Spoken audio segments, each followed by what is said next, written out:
stronghold, shine through the shadows, burn like a fire.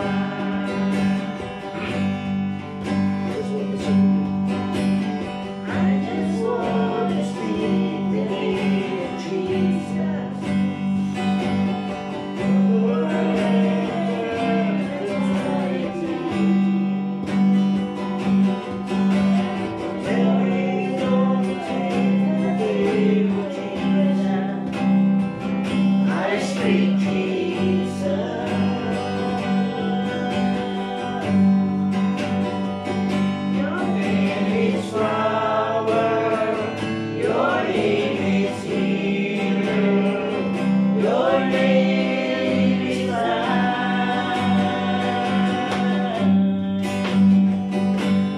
Every stronghold, shine through the shadows, burn like fire. Your name is power.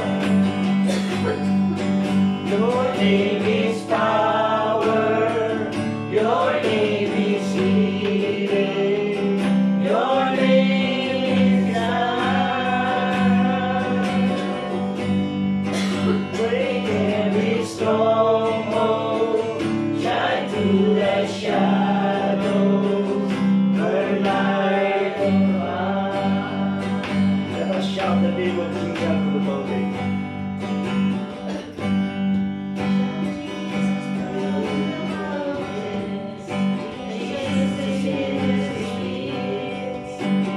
Jesus in the darkness over every enemy.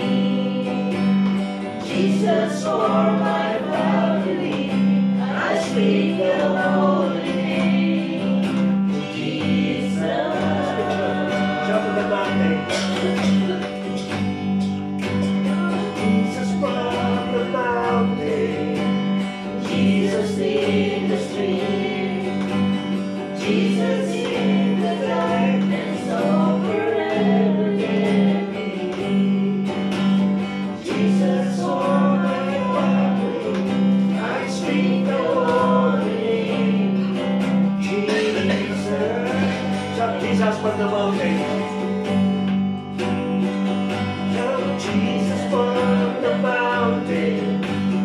Jesus from the street. Jesus from the darkness over every enemy. Jesus for my family, I speak the holy name of Jesus. Your name is power. Your name is power. Your name is healing. Your name is life. Break every stronghold, shine through the shadows, burn like a fire. Your name is power. Your name is healing. Your name is life. Break every stronghold, shine through the shadows, burn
always faithful, always loving, always forgiving, and always graceful to each and every one of us. Lord, we come with boldness, O God, and humbling ourselves before you.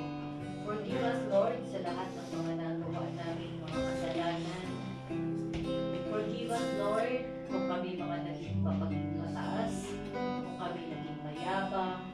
Forgive us, Lord, kung kami bumaba ang aming pananampalataya, nagkaroon kami ng mga doubt, nagkaroon kami, Panginoon, ng faith sa sarili namin kakayanan, invest na sa iyo, sa kaya mong gawin sa aming mga buhay. Lord, patawarin mo kami, Panginoon, kung nakapag-isip kami ng hindi mabuti sa kapwa namin. Patawarin mo kami kung nakapagsalita kami ng mga bagay na hindi nakalugod sa iyong mga pandinig, mga kilos namin, Panginoon, na hindi namin napansin, na maaaring nakapisod ng kapanalan. Patawarin mo nga po kami, Panginoon. Lord, inilalapit po namin sa iyo ang aming mga puso. Ikaw ang Diyos na nakakabatid ng laman ng puso at isipan namin. Ano man ang karulihan, ano man ang kasalanan, ano man ang sikreto, Panginoon, na tinatago namin, Lord, sa iyong mata walang bigay. Lord, patawarin mo kami. Lord, sorry sa mga araw na hindi ka namin naging priority. Sorry, Lord. Lord, akin namin sapagkat alam namin ikaw ay banal, ikaw ay tapat, at ikaw ay mahabagin. Angkin namin, Panginoon, sa pag-ahayag namin ang aming mga kasalanan. Lord, ikaw ay tapat at banal upang kami patawarin at linisin kami muli sa bawat kasalanan na ito. At kami, Panginoon, ay muling tumayo sa iyong righteousness, O God. Salamat po, Panginoon. Salamat po sa lubong banal ng aming Panginoon sa Kristo na kami hilugasan, kami pinatawad, kami, Panginoon, ay patuloy mong patatawarin. Lord, we are coming sa iyong trono, Panginoon, ng biyaya. Dala-dala namin ang pangalan ng aming Panginoon sa Kristo upang bilang handog, Panginoon, sa lahat ng mga kasalanan ng gawa namin. Salamat, Lord. Salamat sa mga pangako nito at tinatayuan po namin, Panginoon, ang iyong mga salita. Lord, hayaan mo sa gabi dito, Panginoon, ay inilalapit namin sa iyo ang aming exhorter na si Kuya Manny. Pagpalain mo siya, Panginoon.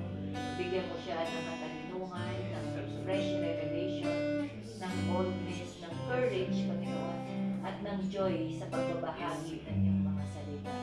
Lord, itago mo siya, ikaw lang ang makita, at ang gloria mo, Panginoon, ang siya ma-exalt sa gabi dito, at hindi, Panginoon, si Kuya Manny. Ibaba mo siya sa pinakamababang kalalagyan upang ikaw lang ang aming maitaas sa gabi nito, sa pangalan ni Jesus.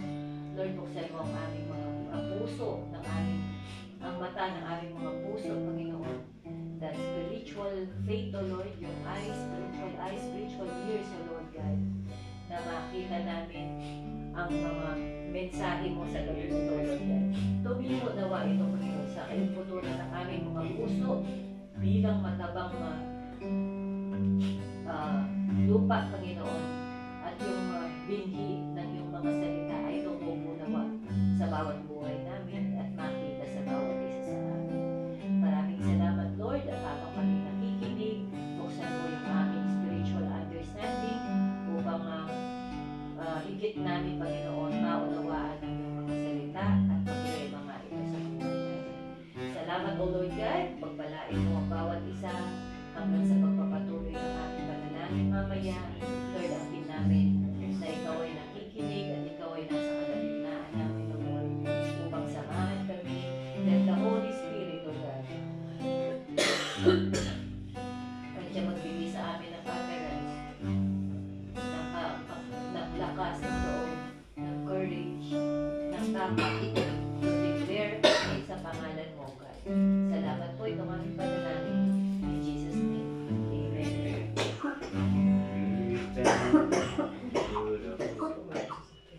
No? Gagaling yan ng Jesus Christ. Adios.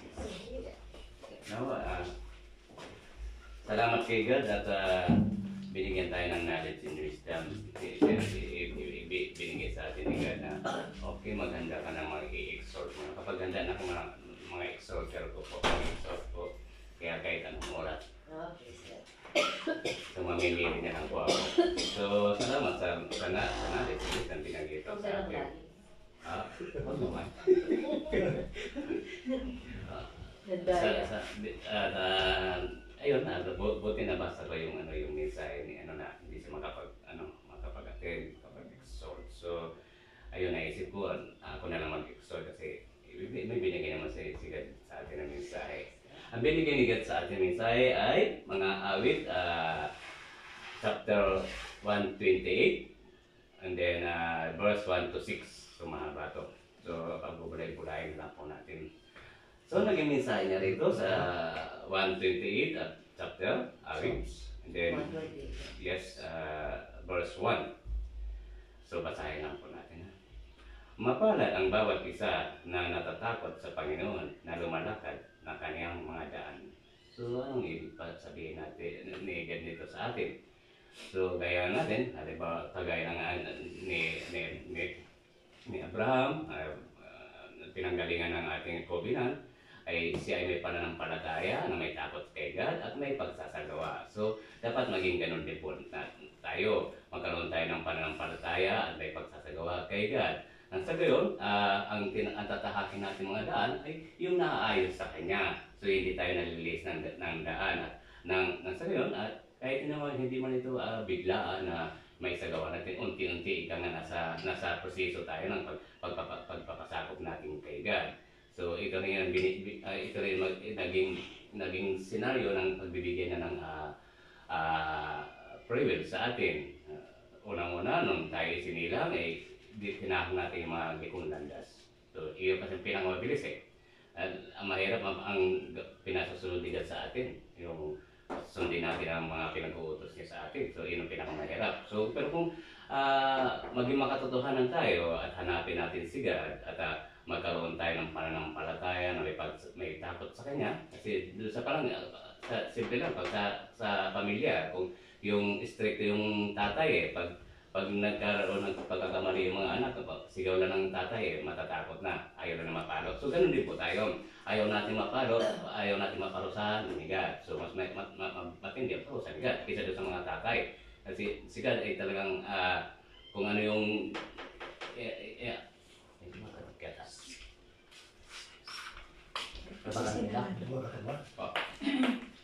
kung ano yung yes, baka nasa pagsara.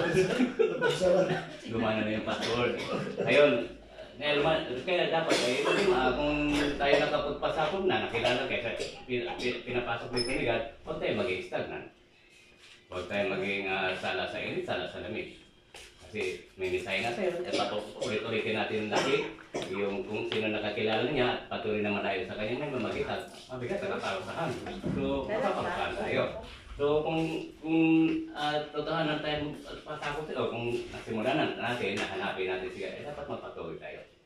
At dapat magkaroon tayo ng takot na hindi tayo bumitaw. Kasi actually, nung hiniling ko kay God na naway magamit niya ako mag-exhort sa mensahe, sabi ko, naisip ko, hindi pala madali. Gusto ko back out. Pero naisip sa akin, malaking kasalanan ang magagawa ko kay God. Kasi nagpapagamit na ako sa Kanya. Ibig sabihin, pag may hinihiling tayo kay God, maging makatotohanan tayo. Kasi nagiging makatotohanan si God sa atin. So, kaya nga tayo ginagabayan ni God So, lahat ng mga positibong naisip parating sa atin ni God, binabagay sa atin. Kaya kailangan din tayo, maging positibo din tayo. So, kailangan magkaroon tayo ng focus sa ating ating decision pagbabalik loob sa kay God. Huwag tayong tumingin sa mga sino man, bagkus nakapokus lang tayo kay God. At siyempre, hindi natin magagawa to kung hindi tayo magkakaroon ng takot, kung hindi natin maialis, mapapanilis yung pride natin. Kasi kung pananatili yung pride natin, kailan hindi tayo magkakaroon ng takot kay God.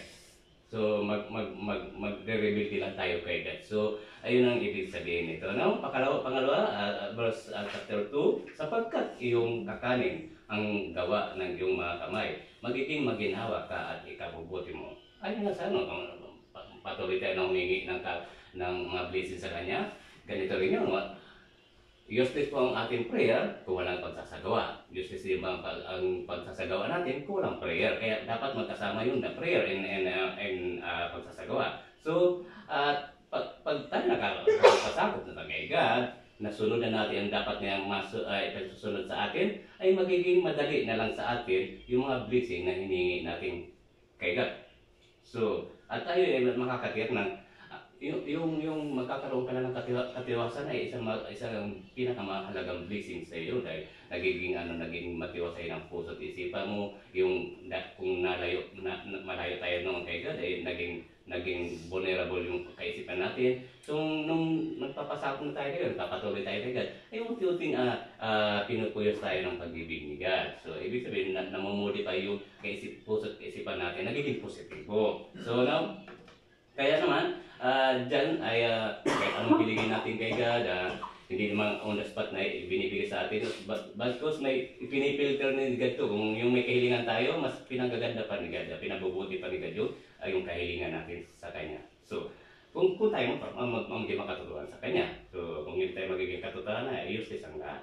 So, now, verse 3, ang asawa mo ay magiging parang mabungang puno ng ubas. Sana all. So, yun, naway all. Now, dito kasi papasakop kasi yung magpasakop kayo sa mga sa lalaki, babae. Amen. Hindi Amen. Amen. Hindi makapagpasakop ang lalaki. Actually, both side na nga kasi mas may nakikita ako na nabibis ito. Mas okay pa yung babae sa kay God. Samantalang yung lalaki mas lumalayo kay. Nagiging vice versa nangyayari mga senaryo. Pero ang nais papabatid ni God, kung tayo mga lalaki ay nagpapasakot kay God, ay magagawang pasakot ng babae sa atin. Hindi natin pwede kontrolin yung babae kung malayo tayo. Iyon ang ibig sabihin, nilalapit ni God yung pagiging Diyos niya dun sa babae. So magiging asawa natin. Sana all. Yun. Sa mga pinakaloob ng iyong bahay, ang mga anak mo ay parang mga puno ng olibo o sa paligid ng iyong dulang. O siyempre, pag gano'n nang senaryo, maging okay ang lahat. Both side ang kakilala kay God. O siyempre, asan pa? Jadi, lahat ng blessing, lahat ng kaayusan, ng magkaginawa, ng mga positibong bagay, ay mararanasan natin. So, hindi man sa financial na aspito, kalusugan pisikal, kalusugan espiritual. So, mapapasa atin. So, magiging tiwasay ang lahat. Ito pinakamahalaga yung matiwasay. At higit sa lahat ay matataniman tayo ng pag-ibig sa isa't isa. So, kung tayo mag-asawa ay may magandang attitude kay God, yung magiging anak natin ay magiging mahahawa din po sila. Kaya nga, minsan na-post natin sa Facebook na ang ikabubuti ng attitude ng mga anak ay nasa magulang. Kung nakikitaan nila ng masamang attitude ng magulang, iyon ay gagayahin ng mga anak. So, magiging masamang attitude din yung mga anak. So, ganun din yun. Pasakot tayo kay God, i-evangelize natin yung mga anak natin, matutuwa ng mga mensahe ni God, at unti-unti sila nakapalapit kay God. So, masaya ka lahat. O, diba? So, verse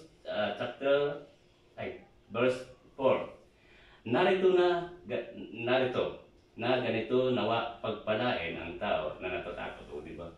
Asan ka pa? Matakot ka na. Matakot na tayo kay God. Dahil, ito malinaw pinasabi ni God na pag may takot tayo sa Kanya at pananampalataya, magkakakibat yun, pananampalataya, may takot at pagsasagawa. So, magiging matagumpay ang lahat sa atin. So, ano pat at hindi natin tutuhan ang hanapin sigat sa ating buhay. So, huwag natin panatili natin puso't kaluluwa na mag-i-stagnant. So, kaparusahan po talaga at ang anumang kahilingan natin, oras-oras man tayo manalangin, ay hindi. Madulog lang tayo sa kasalanan kay God. Pag-i-insulto kay God. Ang tuwa lang isipan sa atin pag nagkaganon. So, verse 5, pagpapalain ka ng Panginoon mula sa Sion. Ito ang gusto ko malaman kung anong Sion na ito. Zion. Zion. Lugar po yan. Doon sa Israel. Yan yung mountain gods mo. Yung banal na ano. Yan yung Zion, kaya kapag papalain, yan yung Zion na laging may dew, yung hamog. Okay. Laging may hamog, hindi natutuloy yung Oh, kaya Zion. malaro ang Madalas ko nababasa to, hindi ko malamang kung saan nang masabi yun. So, at iyong makikita ang buti ng Jerusalem sa lahat ng kaarawan ng iyong buhay. Di ba? So, kung mananatili tayo kay God, ay ito yung minamensahe ni God, ay mapapataakit ko. Hindi lang sa panahon ng mga Israel, maging sa panahon natin mga Gentile, mga huling henerasyon. Kasi yung pagiging Diyos ni God ay mula sa una hanggang sa katapusan. So, ayun, at wag mo talaga natin hayaang patuloy tayo na magiging malayo kay God. Hindi kasi pwede sabihin na, ay, oras-oras ko na nagbabasa ng Bible, oras-oras ko nagpe-pray, oras-oras ako nananambahan. So, ang tanong, oras-oras ka ba nakatunin sa akin? Yung tanong ni God sa atin. So, kabalik ka rin ng mga ginagawa natin. Ika nga, may pagsasagawa ka, dito papasok yung pagsasagawa eh. Subalit, walang pananampalataya. Kaya dapat may pananampalataya na may pagsasagawa at higit sa lahat magkaroon ng takot. Kaya yung salitang takot lang eh, lahat magagawa natin to. Kasi may takot tayo kay God. Magagawa natin yung nais paggawa sa atin ni God. So now, verse 6. Oo, iyong makikita ang mga anak ng iyong mga anak. Kapayapaan naway suma sa Israel. Kung si Lord ay gustong humaba ang ating buhay, si Satan gustong umiksi ang ating buhay. Bakit ka mo? Tunghayan na natin sa social media. Mga bata pa sila pero maaga sila namamatay dahil sa pagkalulong sa social media. Dati minsan natin itakila natin sa exhorto, sa preaching. So, ganun ang gawa ni Satan. So, napapabilis ni Satan yung buhay ng tao, binawakasan niya. So, ibig na instead na makakilala pa yung tao sa kay God, hindi na. So, natuwa si Satan. So, nanlumo naman si God sa nangyayari doon sa na-deceive ni Satan. So, wag tayong makapokus sa makamundong bagay. Sabi nga ni God, nagiging prideful na ang mundong ating ginagalaw. Kaya lagi natin binabanggit, bigyan tayo ng knowledge and wisdom na tayo na binigay sa kay Haring Solomon. Na malaman natin ang nangyayari sa buong mundo ngayon. Na nagiging masama na talaga ang mundo ngayon. Kaya hindi natin alam na simpleng social media, yun pala natatangay na pala tayo. Kung matutungayan ng mga kabataan nagiging war freak sila. Hindi nakagaya ng walang social media. Ang attitude na marespeto sa mga magulang, sa mga nakakatanda sa kanila. Magiging sa nakakabata sila, nagagawa nila tumulong. Ngayon hindi na. Di ba, may mga senaryo na may nais na humingi ng tulong, mas kukunan pa nila ng video. Mas okay pa yung kukunan muna nila ng video bago nila tulungan. Naalala ko tuloy, may gusto magpakamatay. Sa kakakuha nila ng video, tuloy yan, nagtumalo yung nagpakamatay. Instead na dapat i-grab nila on the spot, mas inuna yun ang hindi nila alam. Social media is a tools ni Satan. So kaya dapat maging aware po tayo sa panahon natin ngayon. Kaya kasama to sa Book of Revelation, kasama mga kasalanan eh. So dapat maging maingat po tayo. Kaya kung gusto natin humaba ang buhay natin, ay naku, napakasarap magpatuloy po tayo kay God. Ay, yun ang pinaka-the best na magpatuloy kay God ng totohanan. Repent, maging makatotohanan ng pasakop kay God. At huwag nang babalikan yung mga kinaugaliang kasalanan na nagpapaliwalay kay God at sa atin. So, dito papasok, gawin natin tuwing na ating buhay.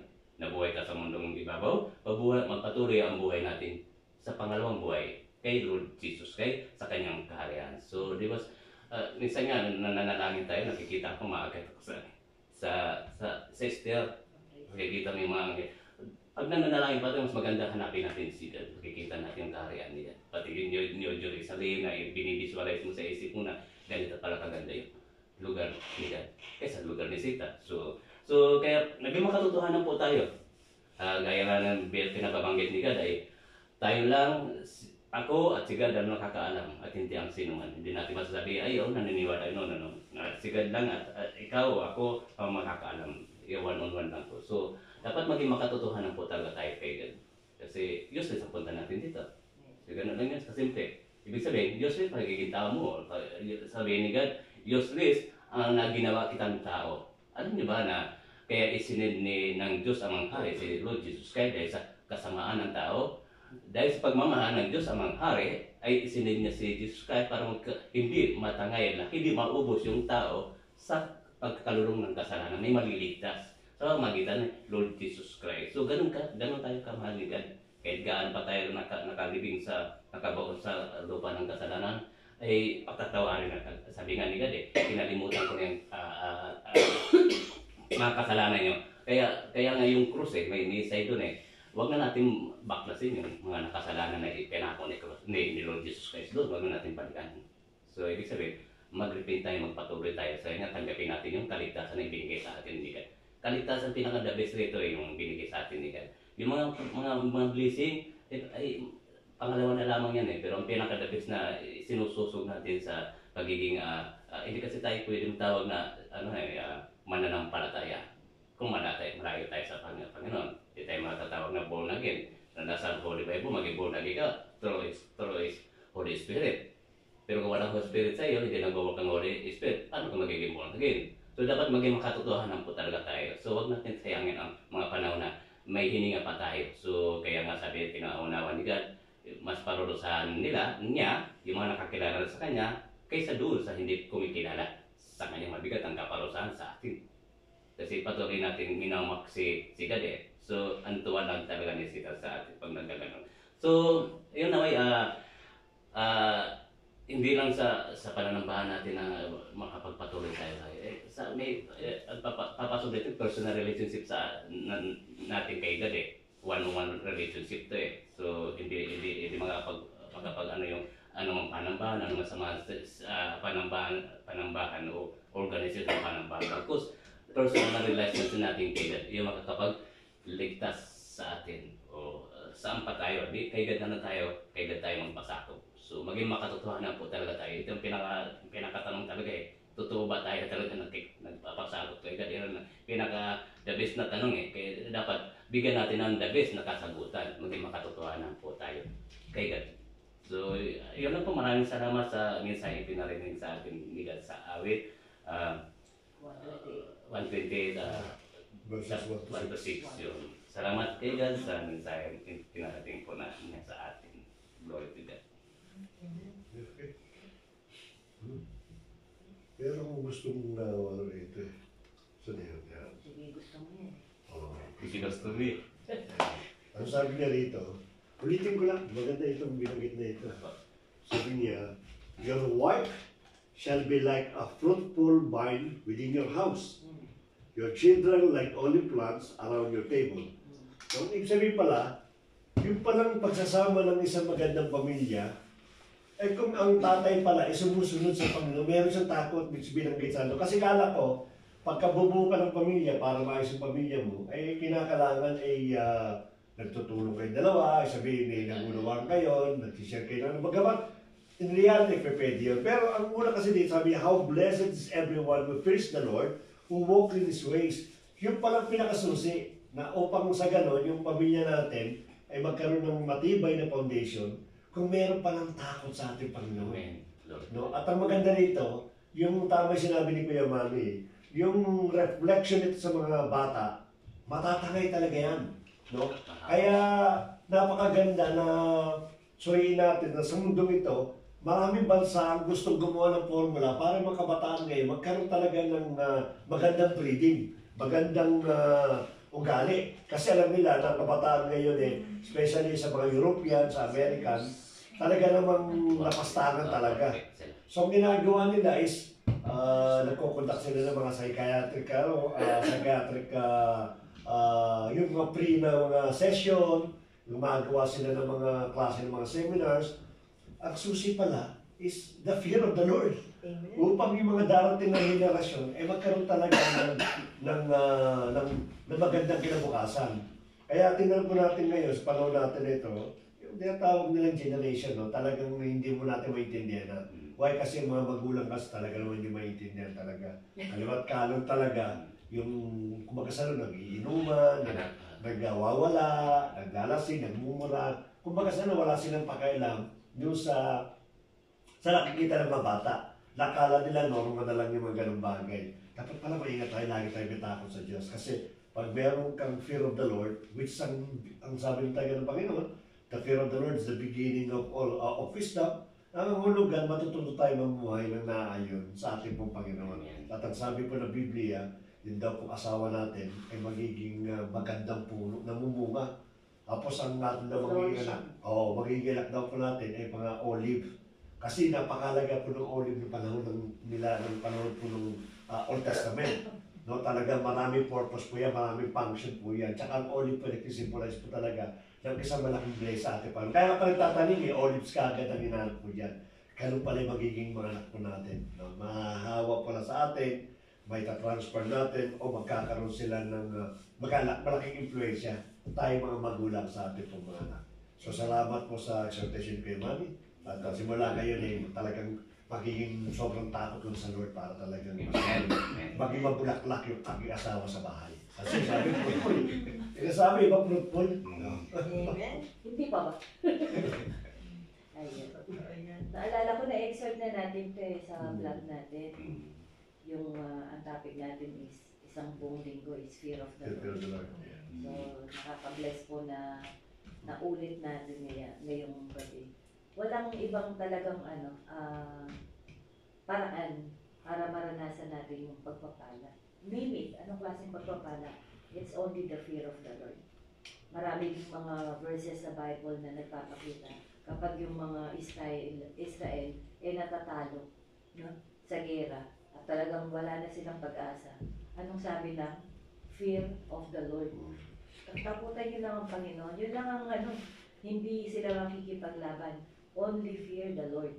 At yung pong tagumpay ay kakamtan ng bawat panahon ng Israel. At maging sa panahon natin ngayon, no? Tayo marami tayong kinakatakutan, no? Diba? Konting bagay. Mga utang. Takot sa Bombay. Takot may black. Takot sa multo. Takot sa mga... Dami natin kinakatakutan. Wala pala talaga tayo dapat katakutan, kundi ang Panginoon. Yung klaseng fear kasi dito is reverent. Hindi siya yung takot ka pag narinig mo, nanginginig ka. Hindi. It is reverent. Takot ka na magkamali ka, takot ka na makalungkot mo ang Panginoon, takot ka na, ay, ang ginagawa ko hindi maganda. Diba? Hindi nakikita ng Panginoon. Takot ka doon. Yun ang takot na gusto ng Panginoon. Yung ayaw mong mapahiya siya. Kasi ang tawag sa iyo, anak ng Diyos eh. Kung tatay mo siya, pinapahiya mo yung tatay mo. Yung anak mo nga, di ba? Pagsasabihan mo, wag na wag kang pag may party, wag kang malipot doon, ha? Wag kang kasi pagka makulit ka, mapapahiya ka, di ba? Kaya pinagbibilinan yung mga anak. Ang tatay ko noon, tsaka nanay ko, pagka piyesta sa amin noon, di ba, maraming tinda sa simbahan, no? Pag kayo, kunwari, sinabihan mo, gusto mo yan, bata, di ba, nagwawala sa kalsada? Sa bahay pa lang, sabi ng tatay ko, pagka ikaw, naglumpasay ka doon, iiwanan kita. Ganon. Kaya hindi talaga ako makalumpasay, kahit gustong-gusto ko yun, kasi mapapahiya ang tatay ko. Totoo nga naman, kasi yung bata, hindi alam kung may pera o wala, di ba? Pero nung panahon namin, sa bahay pa lang, sinasabihan na kami, hindi ka namin bibilan, wala tayong pangbili, pupunta tayo doon para magsimba, hindi para mamili. Wala tayong pera. Kaya kahit gustong-gusto ko talaga, yung, alam mo yung duto-dutoan na gawa sa clay, ang tawag namin itong kurang-kurangan eh. Yun lang talagang gusto kong ibot. Mo, bata pa ako, dutuan na talaga gusto ko. Yung mga may, di ba yung gawa sa clay? Gustong-gusto ko talaga yun. Kaya nga mo, mula nung papabili ko yun, hindi talaga binili ng tatay ko sa akin. Yung gift ko talaga. Pero nag-ipon ako ng pera ko nung sumunod na piyesta, ako na bumili ng clay ko. Nabili ko din yung clay ko. So, ganun po, no? Ingatan natin na huwag mapahiya yung tatay natin. Oo natin. Magulang natin. So, ang magulang, gugustuhin niyang ibigay lahat sa iyo. Diba? Yun, tatay ko na syempre gusto niya yun, ibigay lahat sa akin. Kaso talagang hindi kaya. Pero ang Diyos Ama natin, kaya lahat niya ibigay. So, gustuhin lang natin na huwag siyang mapahiya. At talaga namang, eto anak ko, eto anak, eto anak. So, susi lang po talaga is fear of the Lord. Hindi natin kailangan katakutan kung sino man, ano mang evil spirit, hindi, si Satan, hindi natin dapat nila katakutan. Si God lang talaga. Yun lang po. Kaya yan lagi kung pinapag-medical sa bisor ko eh, pag may overtime sa Thursday. So now, cannot do that overtime because may do the first hour.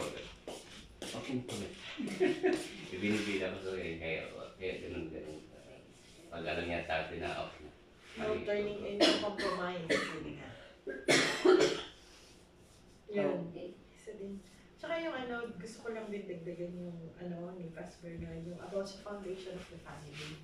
Totoo talaga yan. Kasi nga, di ba, yung lies of the devil is, i-instill niya yung kung kasinungalingan niya, sisirain niya yung first generation. Kasi yun yung mag-claim ng ng foundation ng ating ng dito ng ating mga buhay-buhay dahil magiging magiging correlated lahat ng existence ng tao. So, ang pinaka ko ngayon na nagkakaroon ako ng liwanag about sa Word of God, it is right and it is just talaga na when you choose a man sa family, it has to be a God-fearing man. Kasi siya yung magiging foundation ng family. The wife will be just a pillar, but the foundation is the father. And siya yung sa kanya ibinigay sa kanya lahat ng Panginoon yung authority para i-build niya yung family niya. So kung ang tatay is baliko, kaya nga sinasabi na sa Biblia din yan na hindi namumunga ng santo ng mangga. Pero dahil ngayon may marketing na, ibang way naman yun.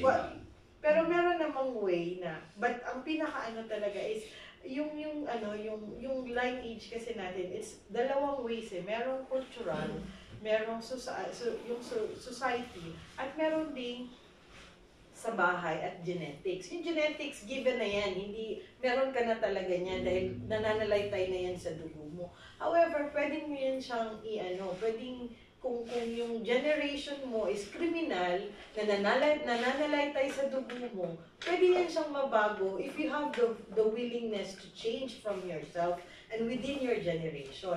So yun na nga yun yung pinaka-thoughts ng natin is, the foundation of the family is the father, and the father must be a God-fearing man.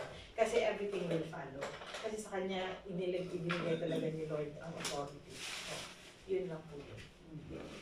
So, wife will follow. So yung Kagaya ko, yung katatakutan natin Panginoon kayang tao. True testimony namin. Kasi sabi ko rito, yung mga nasa name list kung sino magka-cancel na hanggang maga pa. At pag nagka-cancel kayo, alam niyo na. So, tinatakot kami. Kahapon nga, kanina umagang kagabi, kahapon kayo nag-chat. Sabi nito niya, replyan mo na yan, bahala sila pag, basta yung araw na, linggo na to, hindi natin pasukan kasi, i-prepare natin para sa gawain ng Panginoon sa Friday. So, wala. Lakas loob akong nag-message, hindi kami papasok. Sabi ko, so, ba't natin katatakutan ng tao? Ba't tayo matatakot? Kung mawalan tayo ng trabaho, ang Panginoon naman ang provider, di ba? So, dapat matakot tayo sa Panginoon. So, salamat po sa mensahe ni Kuya Van. Nag-reply na siya kung sinabi. Ano sabi niya? Sabi na, kapag nagka-cancel kayo, alam nyo na. Di replyan ko lang din sa in-inbox ko. Hindi kami papasok. Kasi, ano sasagutin mo, remember God's love siya. kanina, na naman, hindi papasok kayo bukas. Sabi ko, pasensya na kasi Friday bukas, sabi ko, saka Thanksgiving and Christmas sa church namin. Hindi na siya nag-reply. Na-miss talaga namin ang Panginoon. Daming blessings na binigay niya about work. Pero nami-miss namin yung presensya na talaga sa bawat gawain na hindi namin madagdagan. Kaya natin ang Lord ang way para kami. May dadagdag ako doon sa yung Hosea. Ito, may natry ng Hosea chapter 4 verse 6. Ang sabi ng isang preacher sa TV, ang sabi, nagtanong sa audience, ano na yung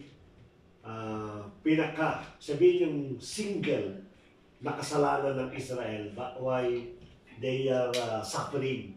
Alam mo natin, nag-aaral tayo ng Old Testament. Alam natin yung cycle ng buhay ng Israel. Yung kaangat, babagsak, kaangat. Maliban lang sa Northern Kingdom. Alam natin, dire-diretso talaga yun eh. Sa Judah, somehow nag-recycle sila, sa cycle yung kanilang buhay. May tinanong niya, sa history ng Israel, ano yung single na pagkakamali ng Israel? Of course, ang tao maisipin nila marami, ayan, rebellion, idolatry, and so on and so forth. Kasi sabi nila, ang sabi ng preacher, the only thing that Israel made mistake and this suffer for them because they have lack of knowledge. So sabi niya ng ating Panginoon sa Hosea 4:6 my people perish because of lack of knowledge. Tapahamak ang aking bayan dahil sa kakulangan ng kaalaman. Ngayon, when you're reading Hosea chapter 4 verse 6, ang akalating kaalaman, yung parang kay Solomon. Parang yung mga gifted na wisdom, yung mga gifted na knowledge, mga revelation, press revelation, mga tawag doon, yung mga gift of knowledge, gift of wisdom, ay nakakala natin. Pero if you try to continue yung Hosea chapter 4 verse 6, piniliwanag din ng Diyos kung ano yung lack of knowledge. Ang sabi niya, during the day you stumble, and during the night the prophet stumble with you. So I will destroy your mother, the nation of Israel. I will destroy my people because they are ignorant. You have refused to learn. Anong learn po yun? Yung palang pagiging matalino sa makita pala ng Word of God. Yung pala yung mga taong pag nakakalimot ka na pala, hindi pa nangulugan na pag sinabi ng Panginoon na ikaw ay ignorant, na ikaw ay in short, parang sa lingwahe, ikaw ay bobo, kala natin na hindi ka nakakasagot sa mga Bible study, kala natin mga malalalim ng mga pag-aaral pala, nalimutan pala nila yung batas ng Diyos. Yung pala naging dahilan, every time that they forgot the law of God, ganito nangyayari sa kanila. And every time they remember the law of God and they came back, inaangat sila ng ating Panginoon. No? And maybe we can say, kasi sa Old Testament yan eh, but it is the same principle ng ating Panginoon. Paano natin ito? Ang Diyos ang nagbibigay ng pagpapala kung patuloy-patuloy. Kaya yung sinasabi na wisdom ng ating Lord, wisdom pala yan sa Word of God. Yung palang hilig mo na mag-aaral sa salita ng Panginoon, sundin yung pangsalita ng Panginoon, ito pala yung wisdom. Hindi pala yung wisdom na sobrang talent ng IQ mo. Ito pala yung genuine na wisdom upang pagpalain tayo ng ating Panginoon, upang hindi tayo mapahamak. Kaya we continue seek yung salita ng ating Panginoon, tuloy natin aralin, tulungan, bigit sa lahat at sundin natin paano man yung tinutulong na ating Panginoon. And definitely, malaki pag-aano po yan. Alam niyo po, malaki po yung challenge na ginawa niyo dalawa. When you're declaring, hindi kami papasok ng Friday at kami ay magsisimba. That is a big declaration. No? Maaaring dumanas tayo ng gante ng ating mga supervisor, katulad na sinulat po niya, maaaring maranasan po natin yan. But the moment that you declare, narinig ng Panginoon yan, no? Maaaring bukas ni maanihin, maaaring isang linggo ni maanihin, but definitely blessing will come. Yun lang ang 100% sa title. Maaaring after a month, after a year, hindi natin lang, but definitely the moment that you declare, hindi po natin alam kung paano kumigil sa ating Panginoon. But one thing for sure, pag kaya po ibinigay natin sa ating Panginoon, katulad ng ginawa po ninyo, tandaan po nyo, hindi nyo maaawat ang blessings sa inyo sa buhay. Pag siya yung priority, ibang priority ka rin niya. Tama yun. Kagaya ng bisor ko, pinagtataktuilan ako ng asawa ng sapod mo. Magpating na raw. Diba? So, ibig sabihin nun ay pagiging Diyos na sa atin na hindi natin dapat isa buhay, pagiging tao na inside ni Pastor. Distribute the prayer request. Ate Renalyn, do you have any specific na prayer request? Ano pong prayer request po ninyo? Gusto niya ba ng partner o kanya-kanya? Hindi kanya-kanya. We thank Kasi mahal. you. Ano mo? Diba, nilan, pabilangin mo. Ano nagkas mo? One, Ano na? two, Ay, three, four, five, anong nga? six, May naramdaman, may ano mo. Katulad na banggit ko sa akin ng kailan. eight, Yung punso, napasama ko po, hindi, may katarata siya, hindi siya masyadong malabo yung paningin niya. Sa sugar po, tumasin. Sa sulat. Sugar po, sugar. Tama sa bawat kapatiran, na naging parte po ng prayer meeting ngayon sa gabi ito. Sa buhay po ni Ate Renalyn, sa buhay din po kami ni Kuya at Ate Renalyn. Nagkaroon po sila ng time at ibinigay nila para po sa iyo. At naniniwala kami, Panginoon, na in every sacrificial offering that we're giving to you, Lord, napakabangong samyot ito para sa iyo, Father God. You acknowledge that sacrificial offering, Lord. They decided, Father God, especially si Kuya, that's Kuya Ate Arlene, na ibigay sa iyong araw. Bagamat napaka-importante sa kanila bilang mga part-time na nagtatrabaho sa Saudi Arabia, yung isang araw na kanila pong kikitain. Pero yet, nakita po namin, they just honor your presence, Panginoon. And I believe, Lord, sapat na po yan, Father God, upang ibuhos mo. Buksan mo ang pintuan po ng langit ng mga pagpapala upang ibuhos mo, Panginoon, sa buhay po ni Kuya ni Ate Arlene, Lord God. At sa buhay din ni Ate Renalyn, napakinggan niyo, Panginoon, yung kanyang concern kay Yang at kay Hero, Lord. I do believe, Father God, at the moment that we utter this prayer, kumikilos ng mga angel po niyo, Father God, upang i-deliver yung lahat ng kanila pong pangangailangan, especially sa buhay po ni Hero. Lord, we declare, Father God, to the body of the Lord Jesus Christ, that there will be a divine healing sa buhay po ni Hero, Lord. We acknowledge the wisdom, we acknowledge the experience, we acknowledge the learning ng mga medical staff, Father God. But we will not discredit, Father God, your power, Panginoon, to perform divine healing, Father God, sa buhay po, Panginoon, ng ni Kuya Hill at the rest, Panginoon, ng bawat humingi po ng prayer ng healing po sa bawat sa po sa amin.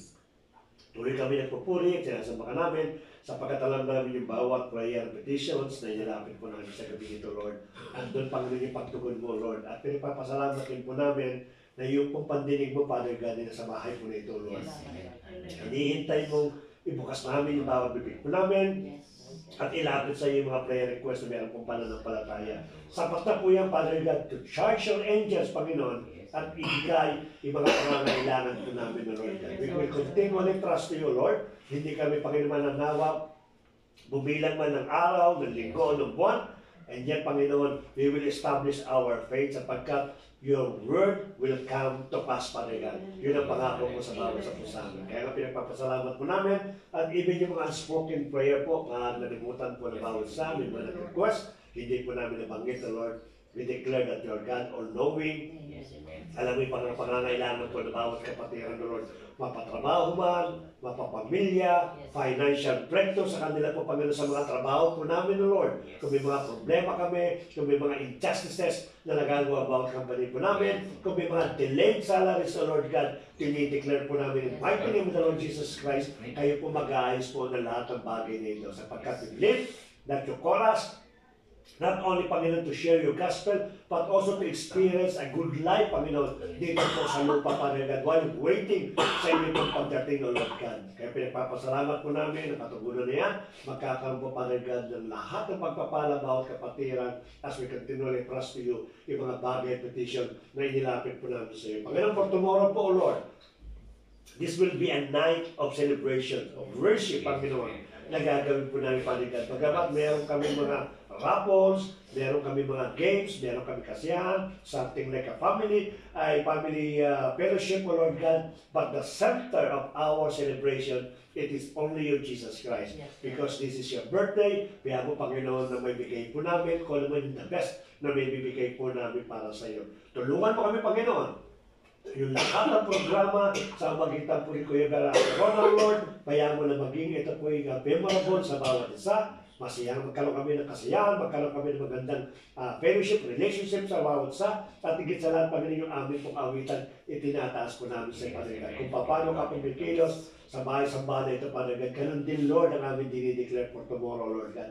Ibig yung safety po ng lugar sa namin inilapit po sa iyo. At lahat ng magta-transport po sa akin, kay Ate Rona, kay Kuya Arnold, kay Kuya Andrin, At sa mga kapatiran po namin, mga gamit mo, Lord, sa'yo namin tinatas. Ingatan mo kami, Panginoon, papunta at pauwi po ng mahanap po namin. We declare a traveling mercy, Father God. At tomorrow po, kaya ang Panginoon ng puno ng pag-asa, puno ng pagmamahal, at mai-revive muli yung mga tao po, mga kasama po namin, i-revive yung pananampalataya, muling uminit, Father God, sa magitan po ng service na ito, Lord. Magkaroon po muli ng recommitment upang sa ganun magpatuloy po at maranasan nga po namin yung pong pagpapala espiritual na pinagkakaloob po ninyo, Lord God.